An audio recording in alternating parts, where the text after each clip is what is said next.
நம்மளுடைய நல்ல கொழுப்பை அதிகம் பண்றதுக்கு ஒரு 5 உணவுகள் சொல்றேங்க. இந்த மாதிரி ரொம்ப யூஸ்ஃபுல்லான உணவு டிப்ஸ் டெய்லியுமே உங்களுக்கு வந்து சேரணும்னு நினைச்சீங்கன்னா இந்த சேனலை ஃபாலோ பண்ணிக்கலாம்.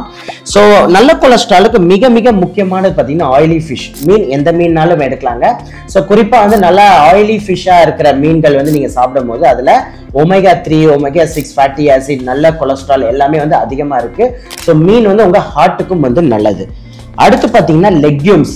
ஸோ பட்டாணி, சுண்டல், பீன்ஸ் இந்த மாதிரி வகைகள் நீங்கள் உணவில் வந்து நீங்கள் சாப்பாடோட எடுத்துக்கிட்டீங்கனாலே அதில் ஃபைபரும் அதிகமாக இருக்குது. ஹை கொலஸ்ட்ரால் சொல்லக்கூடிய நம்ம நல்ல கொலஸ்ட்ரால் HDL இம்ப்ரூவ் பண்ணுறதுக்கு மிகவும் வந்து யூஸ்ஃபுல்லாக இருக்குங்க.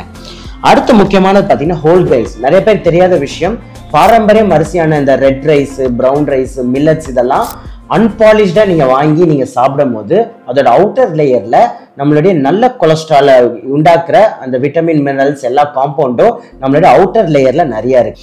ஸோ அடுத்து பார்த்தீங்கன்னா நட்ஸுங்க. பாதாம், முந்திரி, பிஸ்டாஷியோ இந்த மாதிரியான சின்ன சின்ன வகையான நட்ஸ் வகைகள் உங்கள் குழந்தைங்கள்லேருந்து நீங்களும் எடுத்துக்கிட்டீங்கனாலே நல்ல கொலஸ்ட்ரால் இதில் அதிகமாக இருக்கு. அடுத்து வந்து ஆலிவ் ஆயில். ஓகேங்களா? ஸோ ஆலிவ் ஆயிலும் பார்த்தீங்கன்னா யூஸ்வலாக வந்து இது வெளிநாடுகளில் தான் யூஸ் பண்ணுவாங்க.